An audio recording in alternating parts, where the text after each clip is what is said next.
안녕하세요. 올해 31살 여자입니다. 거지근성, 그건 말로만 들었지 내 남편이 그런 사상을 가지고 있는 사람이라고는 생각도 못했습니다. 정말 스트레스를 너무 받아서 요즘 머리카락도 얇아지고 평소보다 더 빠지는 것 같고 피부도 푸석푸석해진 것 같고 좋다는 거 다 써봤는데 별로 효과도 못 보고 있어요. 스트레스가 만병의 근원이라는데 정말 열이 받아 살 수가 없네요. 남편하고는 연애가 엄청 길었습니다. 그래서 그런지 제가 30이 되었을 때 자연스럽게 둘이 결혼 이야기가 나오고 저도 다른 사람은 생각도 못했어요. 시댁 상황이 별로 안 좋은 건 알고 있었습니다. 남편은 홀시모 밑에서 자랐고 시댁은 지방이에요. 홀시모 혼자 몸으로 동네 식당 같은 데서 일하시면서 아들 서울로 대학 보내고 취직할 때까지 서울살이 뒷바라지 해주셨으니 어떻게 보면 대단하신 분이죠. 남편도 뒷바라지만 받으며 살 수 없었으니 대학생활 내내 아르바이트를 안 해본 적이 없고 취직 준비하면서도 짬짬이 일용직 같은 거 나가서 생활비 벌고 그랬습니다. 대학생활은 제가 모르지만 취직 준비하는 기간은 저랑 마침 연애를 시작했던 시기라서 그런 모습 보고 생활력이 참 강한 사람이라고 생각했어요. 명절 때도 본가 안 내려가고 서울에 남아 있었습니다. 그때 일손 구하기가 힘들어서 돈을 더 받는다고 명절 아니어도 집에는 언제든 내려갈 수 있지만 같은 시간 일하고 돈을 더 받는 날은 포기할 수 없다는 게 남편의 의견이었어요. 그래도 명절인데 남들 다 쉴 때 힘들게 일하고 와서 녹초가 돼서 혼자 집에 있는 모습 보면 많이 측은하고 그랬습니다. 저희 부모님께서 그렇게 걱정되면 집으로 데리고 오라고 하셨어요.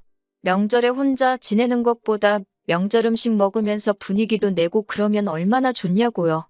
그때 처음 부모님께 남자친구를 소개해줬고 남자친구도 그때는 염치도 있고 신세졌다는 마음 가지고 있으면서 저희 부모님한테 잘했습니다. 생활력 강하고 저한테 잘하고 저한테 잘하는 만큼 저희 부모님한테 잘하고 그 모습을 보니 솔직히 시댁이 어려운 형편인 건 결혼할 때 크게 고려할 상황이 아니었어요. 취직 준비 기간이 길었지만 남편이 회사도 중견급 좋은 회사로 들어가서 연봉도 나쁘지 않은 편이었거든요. 취직 기간이 짧으니 모아놓은 돈이 그렇게 많지는 않았지만 그래도 생활력이 워낙 강하다 보니 2년 직장 생활하면서 어떻게 4천만 원을 모아놓은 걸 보니 용하더라고요. 저는 대학 졸업하고 25부터 바로 취직해서 일을 했어요. 월급 많은 직장은 아니지만 부모님이 용돈이나 생활비 같은 것 조금 도와주시고 해서 5년 적금 부어서 1억을 만들었습니다. 남편과 둘이 합치면 1억 4천이었어요. 물론 제가 모아놓은 돈이 대부분이기는 하지만 앞으로 남편이 벌 돈이 더 많을 테고 저는 나중에 육아를 이유로 일찍 일을 그만둘 수도 있으니 크게 개의치는 않았습니다. 문제는 신혼집이었어요. 남편이나 제가 다니는 회사가 둘 다 강남에 있었으면 대중교통 잘 되어 있는 경기권 신도시에 신혼집을 구해볼 법도 있는데 그쪽이라고 집값이 저렴한 것만은 아니더라고요. 거기에 제가 다니는 회사랑 남편 다니는 회사 위치도 서로 정반대에 있고 경기권에 있으면 출퇴근으로만 버리는 시간도 크고 시간적으로나 체력적으로나 엄청 힘들 것 같아 보였습니다. 그렇다면 서울에 집을 구할 수밖에 없었을 텐데 지금이야 불경기라서 집값이 내려가네 어쩌네 하지만 그때는 서울 집값은 오늘이 제일 싸다는 말이 있을 정도로 매일매일 부동산 가격이 고공행진을 하던 시기였거든요. 대출을 받는 건 상관이 없는데 대출이자 달마다 나갈 거 생각하면 저도 일은 나이가 아닌데 자녀 계획을 세울 수 있나 없나 싶었고 빌라 전세에 들어가자니 솔직히 TV에 전세 사기다 뭐다 해서 안 좋은 것만 잔뜩 접했던지라 그건 내키지 않았어요. 월세 사는 것도 생각해봤는데 그러면 대출 받는 거랑 뭐가 다른가 싶어서 그것도 내키지 않았고요. 친정 부모님께서 제가 신혼집 구하는 것 가지고 이렇게 스트레스를 많이 받는 걸 보다 못해서 저를 불러서 이야기를 하시더라고요. 두 분이서 은퇴하시면 공기 좋은 곳에 집 짓고 살 계획이셨다고 해요. 은퇴 계획이다 보니 틈틈이 준비를 해오셨기 때문에 땅도 이미 가지고 계신 상태였고 구체적인 계획도 다 가지고 계신 상황이었어요. 단지 시기를 생각하지 못해서 땅만 가지고 계시고 집은 올라가 있지 않은 상황이었고요. 친정 부모님께서 제안하신 게 일단 친정집에 저희가 들어와서 같이 살자고 하시더라고요. 친정 부모님은 그때 맞춰서 건축 허가도 받고 업자랑 컨택도 해보고 집을 바로 올리시겠다고요. 당장 저희가 친정 부모님하고 같이 사는 게 불편하지 않겠나를 걱정하시더라고요. 시집살이도 하는데 대릴 사위는 못할 게 뭐냐고, 그리고 암만 계산해봐도 집 지어지는데 암만 길어봐야 1년이 안 걸릴 거잖아요?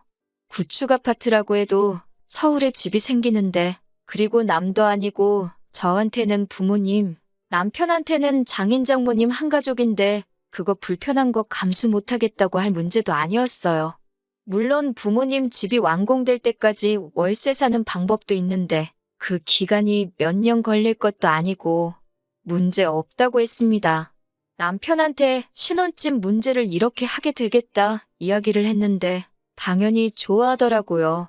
집이 해결되었는데 이제는 돈을 모으는 일밖에 안 남은 거잖아요. 대출 없이 시작한다고 생각하니 여유 자금도 훨씬 많아지고 자녀 계획 세우는데도 솔직히 제가 지불하는 거나 마찬가지니 남편 외벌이 시킨다고 해도 그렇게 눈치도 안 보였고요. 저희 결혼 날짜 맞춰서 친정 부모님 은퇴 후 지내실 집도 토목공사가 시작되었어요.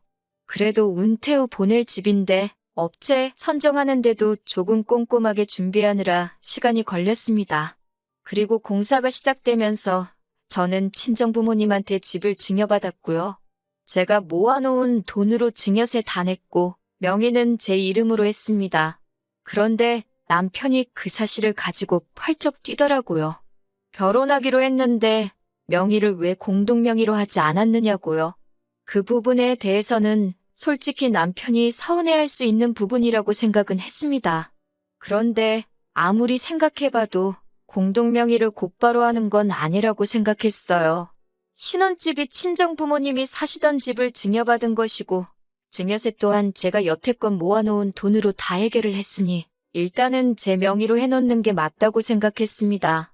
공동명의로 바꾸는데 무슨 억만금이 드는 것도 아니고 연애를 길게 하기는 했지만 같이 살았던 건 아니었으니 부부간의 신뢰를 쌓아가고 시간이 지남에 따라 제가 남편에게 경제적으로 의지하게 될 날이 올 텐데 그때가 돼서 공동명의를 해도 늦지 않다고 생각했거든요. 남편이 그때 너무 서운해했어서 솔직히 조금 미안하기는 했지만 저는 그게 맞다고 생각했습니다. 그리고 남편도 자기 돈 얼마 들어가지 않은 거 알고 있으니 계속 우기지는 못했어요. 그 외에는 결혼 준비하는데 별다른 어려움은 없었습니다. 당초 계획한 대로 남편이 모아놓은 돈으로는 혼수를 새로 할까 하다가 오래된 아파트이기도 하고 그래서 친정 부모님이 나가시면 그때 저희가 어디 한 달 정도 지낼 곳을 구해서 리모델링하고 인테리어를 싹 다 새로 하는 것도 좋겠다 싶어서 그 돈은 남겨두었어요. 그리고 예정된 대로 저희는 식을 올리게 되었고요. 신혼여행 다녀와서 은근 떨리기 시작했어요. 남편이 그동안 연애하면서도 저희 부모님한테 워낙 잘했기 때문에 같이 한 집에서 지내게 된 6개월에서 8개월 정도? 짧으면 짧고 길다면 긴 기간이지만 나름 재미있고 추억도 많이 생길 거라고 생각했거든요. 그런데 그렇게 친정 부모님한테 삭삭하게 잘하던 남편이 말 그대로 돌변해버렸습니다. 퇴근하고 집에 있을 때, 밥 먹을 때 말고는 방 밖으로 나오지를 않더라고요. 문 닫아놓고 시위하는 것도 아니고 나 불편해 죽겠다 티를 팍팍 내고 다녔어요. 연애할 때 저희 집에 놀러오면 알아서 청소기도 한 번씩 돌리고 식사 준비하시는 어머니 근처에 가서 자기가 도와드릴 건 없냐고 묻던 싹싹한 모습은 온데간데 없었습니다. 이따금씩 저희 아버지와 반주도 같이 하고 장기나 바둑 같은 것도 같이 두면서 정말 집에 아들 하나 생긴 것처럼 잘하던 남편이 돌변해 버린 거예요. 친정 부모님도 많이 당황해 하셨어요. 모르는 사람이 저러고 있으면 그냥 불편한가 보다 하시겠는데 잘하던 사람이 그러니까요. 저도 많이 서운했습니다. 그래서 남편한테 한마디 했어요. 그랬더니 남편이 성질을 버럭 내면서 지금 제가 자기한테 바라는 게 대리효도라고 하는 겁니다. 솔직히 어이가 없었어요. 제가 뭐 맹목적으로 저희 부모님 기분 맞춰서 아양 떨고 애교 부리라는 것도 아니고 한 집에 같이 살고 솔직히 저희가 큰 도움 받는 건데 해야 할 도리하는 게 어떻게 대리효도냐고 그랬죠. 반대로 제가 같은 이유로 시집살이 하고 있으면 밥때만 빼꼼 나와서 차려준 밥 먹고 들어가고 당신처럼 불편한 티 팍팍 내고 있으면 나한테 안 서운할 거냐 아무 말도 안 할 거냐 한마디 했죠. 할 도리 해야 하는 걸 대리효도라고 할 줄은 상상도 못했거든요. 남편은 제 말에 대답을 못하다가 속에 있는 말을 하더라고요. 왜 우리가 큰 도움을 받고 있느냐고. 진명이가 제 걸로 돼 있으니 따지고 보면 저만 도움을 받는 거 아니냐고 우기기 시작했습니다. 이렇게 치졸한 사람인 줄은 생각도 못했어요. 그나랑 결혼한 게 당신이고 부부간의 신뢰가 쌓이면 그때 공동명의로 하겠다고 하지 않았느냐 하니 지금 집 가지고 유세 부리는 거냐고 하더라고요. 그러면 이 집 포기하겠다. 다시 부모님 명의로 돌려놓을 테니 둘이서 대출 갚아 나가며 공동명의로 집 구해서 시작하자고 했습니다. 그러니까 그럴 필요는 또 뭐가 있냐고 하는 거예요. 당신 하는 행동이 딱 그거 아니냐고. 공동명의 해주기 전까지는 남처럼 지내겠다고 시위하는 거 아니냐 했습니다. 그러니 아무 말도 못하고 나중에 가서는 자기 생각이 짧았다고 숙이고 들어오더라고요. 그 뒤로 연애할 때 하던 것처럼 하는 건 아니지만 적어도 방문 쾅 닫아놓고 시위하듯 있지는 않았습니다. 중간중간 친정아버지 술상대도 해주고 집안일 같은 거 조금씩 도와주고 하면서 딱 할 만큼만 하더라고요. 약간 엎드려 절 받는 기분이 들기도 했는데 그래도 친정부모님이 조금 안심한 듯 보여서 저도 길게 말은 안 했습니다. 저희가 친정에서 신세 지면서 첫 월급을 받은 날이었어요. 남편이 결혼 전부터 시부모님께 생활비 명목으로 50만 원씩 보내고 있는 건 이미 결혼 전부터 알고 있었고 결혼 후에도 그렇게 하겠다고 미리 이야기가 돼 있던 부분이었고요.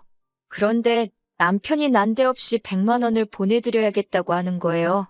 말한 거랑 다르지 않느냐고 그렇게는 못하겠다고 저도 반대를 했습니다. 그랬더니 남편이 자기가 계산서를 들이밀면서 저희가 한 달 친정에서 지내면서 배달음식 시켜 먹은 금액하고 한번 부모님 모시고 같이 고기 먹으러 다녀온 것, 친정어머니랑 같이 장보고 와서 제가 계산한 것 등등 해가지고 금액을 싹 다 적어놨더라고요. 양가의 효도 똑같이 해야 하는 거 아니냐고 하면서 저희가 친정에서 지내면서 안 해도 되는 지출을 한 거나 마찬가지니 그 돈만큼 자기 어머니한테 드려야겠다는 거예요. 얼이 빠져서 말도 안 나오더라고요. 막말로 배달음식이며 외식한 거며 심지어 장봐온 거 계산해준 것까지 지는 안 먹었나요? 치킨 같은 거 시켜 먹어도 친정부모님이 닭다리는 사이가 먹으라고 주시는 분입니다. 다리가 2개니까 장인 장모님 드시라고 거절할 법도 한데 2개 다 지가 먹고 그랬거든요. 집에서 밥 먹는다고 매일같이 고기 반찬 만들어 먹는 집이 어디 있겠어요? 장봐드린 것도 그런 이유 때문에 그래요. 저희 가족 결혼 전에는 평소에 그냥 마른 반찬에 국물도 없이 간단하게 식사 때우고 아침에는 밥 대신 누룽지 끓여서 숭늉 마시고 출근하고 그랬었거든요. 그런데 저희 어머니가 사위 배고프면 일할 때 힘 안 난다고 매 끼니마다 고기 반찬 해주시고 정 없으면 스팸이라도 한 조각씩 구워서 올려주시고 했어요. 자기 처먹은 건 생각도 안 하고 계산 대신 해준 게 효도라고 하면서 불공평하다고 떠들고 있으니 저는 이차로 어이가 없었습니다. 그걸 어떻게 그렇게 계산할 수가 있느냐 하니 나중 가서는 자기도 자기가 억지 부리는 걸 아는지 자기가 가끔씩 장인 술상대도 해주고 집 청소도 도와주니 그런 것도 다 포함해야 한다고 하는 겁니다. 정신 똑바로 차리라고 했어요. 너 지금 여기 삭받고 더부살이 하고 있는 거 아니라고. 오히려 해주는 걸로 치면 부모님이 우리한테 하나라도 더 해주려고 하시지. 그렇게 하나씩 계산하고 들면 나도 똑같이 계산해서 우리 부모님한테 돈으로 효도할 거다 하니 꼼짝도 못하더군요. 왜 그렇게 불공평해하고 자기 엄마 못 챙겨서 저렇게 안달인가 했는데 이때 싹을 보고 아예 일찍 관두던가 해야 했는데 멀리 떨어져 사는 홀씨목 걱정에 저러는 건 줄 알고 이해하려고 들었던 저와 저희 부모님만 중간에서 바보가 돼버렸네요. 아무튼 시간은 흐르고 흘러서 부모님 은퇴 후 지내실 주택이 완공이 되었습니다. 때에 맞추어 부모님 이사 나가셨어요. 제 평생을 부모님하고 같이 지내왔는데 이제 멀리 떨어져 지낼 생각을 하니 많이 아쉽더라고요. 차로 2시간이면 보지 않느냐고. 그리고 두 분 완전히 은퇴하신 거라 당신들이 오셔도 된다고. 남는 게 시간이라고 하시면서 걱정하지 말라고 하셨습니다. 친정부모님 짐이 빠지고 나니 집이 이렇게 넓었나 싶었어요. 부모님이 나간 그 주 주말에 남편이 제일 먼저 한 건 집들이 한다고 서울에 시어머니를 초대한 겁니다. 친정부모님 나가시고 그래도 이제 우리 집이 되었으니 얼마나 자랑을 하고 싶었겠나 싶었지요. 남편이 어머님 데리고 집 소개해주는 동안 저는 간단히 과일 같은 거 씻어서 준비를 하고 있었는데 남편이 친정부모님 계시던 동안 지내던 저희 방을 소개하면서 어머님께 이 방은 어머니가 지내실 방이라고 말을 해주는 걸 들었습니다. 제가 잘못 들었나 싶어서 어머님 계시는 내내 신경이 쓰였어요. 어머님이 피곤하다고 방에서 잠깐 눈 좀 붙이신다고 하는 동안 남편한테 그게 무슨 소리냐고 직접 물어봤습니다. 어머님이 지내실 방이라니 그게 무슨 소리냐고요? 그랬더니 남편이 한글도 모르냐는 듯이 어머니가 지내실 방이 어머니가 지내실 방이지 뭐겠냐고 하더라고요. 그래서 지금 어머님한테 방 한 칸을 내어드리려고 하는 거냐고, 어떻게 그런 결정을 나한테 상의도 하지 않고 통보를 할 수 있느냐고 하니 남편이 그게 뭐가 문제가 되냐고 되려 저한테 따지는 겁니다. 여태 장인 장모 내가 모시고 살지 않았느냐. 이제 우리 엄마 차례다 하고 당당하게 말하는 거예요. 같이 지낸 시간이 반년이 조금 넘습니다. 토목공사부터 인테리어까지 딱 6개월 걸렸고 허가 문제랑 기타 등등 해서 그거 길게 잡아봐야 2달이 안 됩니다. 그런데 그 1년도 안 되는 짧은 기간을 가지고 우리가 그동안 친정부모님을 모시고 살았으니 이제는 시부모도 모시고 살아야 공평한 거 아니냐고 우기는 거예요. 남편이 이렇게 효도에 미친 사람인 줄 몰랐습니다. 그동안 친정부모님 집에 얹혀 살면서 얼마나 자격지심이 생겼기에 저러는 걸까요?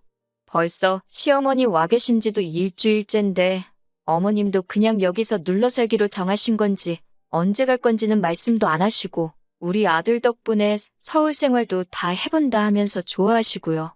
아직 원래 지내시던 곳 정리하신 게 아니니 돌아가시긴 하실 텐데 그건 그거대로 또 문제예요. 난데없이 거기 다 정리했다고 진짜 여기로 짐 싸서 오실까봐 말입니다. 안녕하세요. 4개월 만에 후기 보내드립니다. 공동명의 가지고 치사하게 굴던 게 저런 꿍꿍이가 있었는지도 모르고 그래도 끝까지 고집 부려서 제 명의로만 집을 유지해둔 게 정말 잘했다는 생각이 드네요. 결론부터 말씀드리면 남편과는 이혼했습니다. 저희가 친정부모님 도움받은 건 생각도 안 하고 무조건 시어머니한테 효도할 차례라고 우기는 남편하고 더 길게 볼 것도 없다고 생각했어요. 얼마나 어머님 모시고 살고 싶었는지 평소였으면 꼼꼼히 알아보고 빼도 박도 못하게 진행했을 사람인데 효도할 생각이 하나도 알아보지도 않은 것 같더라고요. 이혼 이야기를 꺼내니 집이 제 명의로 되어 있어도 부부관계 증명만 가능하면 자기가 재산분할 청구할 수 있는 건 모르냐고 어디서 주워들은 이야기 가지고 저한테 겁을 주더라고요.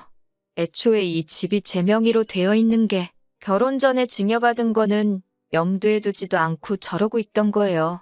결혼하고 친정부모님하고 곧바로 같이 살았고 살다가 두 분이 이사를 나가셨으니 집단에는 증여가 그때 이뤄진 걸로 착각을 하고 있던 거죠. 그러니까 결혼 후에 생긴 재산이나 마찬가지니 분할해 가겠다고 큰 소리를 떵떵 치는 거고요. 그리고 모르긴 모르지만 결혼기간이 고작 1년인데 재산 분할 청구를 할 수나 있는지 어차피 소송으로 가봐야 시부모 봉양을 강요하는 남편한테 이 결혼에 대한 파탄 사유가 분명할 것 같은데 위자료는 어떻게 감당할 거냐고 물어봤더니 아뿔싸 싶었는지 그때부터 표정이 사색이 되더라고요. 원래 이렇게 대책 없는 사람도 아니고 똥멍청이도 아니었는데 참 뭐가 이 사람을 이렇게 바꿔놓은 건지. 결혼을 했으니 부모에 대한 효도도 똑같이 나눠서 해야 맞다는 게 남편의 생각인 것 같은데 이건 누가 봐도 자기 어머니한테만 잔뜩 기울어 있는 상황인 거잖아요? 나중 가서는 시어머니 혼자 계시니까 장인 장모님한테 하는 것만큼 두 명치의 효도를 해야지 공평한 거 아니냐고 하는데 저는 솔직히 남편이 고집 그만 부리고 어머님은 어머님대로 친정부모님은 친정부모님대로 그리고 또 우리는 우리대로 행복하자 하고 부모님께 효도는 딱 남들 하는 만큼의 도리만 하자고 했으면 용서해줬을지도 몰라요. 그런데 친정부모님한테 신세는 있는 대로 져놓고서는 혼자 자격지심의 시어머니한테만 효도해야 한다고 하는 저게 저는 이해가 도통 안 된다는 말이죠. 결국 의견을 좁히지 못하고 남편하고는 이혼하게 되었습니다. 이제 와서 갑자기 효도가 하고 싶다면 말리지 않는다고요. 그런데 혼자 하라고 했습니다. 제가 친정 부모님한테 싹싹하게 좀 해달라고 했을 때 대리효도 시키지 말라고 하지 않았느냐고. 우리 문제는 이혼을 하지 않는 이상은 해결되지 않을 문제인 것 같다고요. 결국 효자 남편은 저보다 홀시어머니를 택했네요. 그런데 웃긴 건 시어머니는 아직도 서울에 안 오시고 지방에 혼자 계십니다. 자기 때문에 아들이 이혼했다 죄책감에 그러시는 건지 아니면 대학교 갔을 때부터 혼자 지내던 아들 뒷바라지를 이제 와서 다시 시작하려니 번거로워서 그러시는 건지 그건 아무도 모르지요. 하지만 하나 확실한 건 자기 부모님만 소중하다고 생각한 남편은 모든 걸 잃고 저렇게 혼자가 되었다는 사실입니다. 언젠가 이혼하게 되었을 텐데 괜히 저도 공동명의니 뭐니 재산분할이니 이런 거 신경 쓸 필요 없을 때 빠르게 결단해서 빠르게 이혼해버린 게 참 잘한 일이라고 생각해요. 이미 바닥을 봤다고 생각하지만 나중에 돈 문제 가지고 구질구질하게 그러고 있으면 바닥 그 밑에 못 볼 꼴까지 더 봐야 했을 생각만 하면 역시 이혼이 제 인생의 흠이 될 수도 있지만 잘한 결정이라고 생각합니다.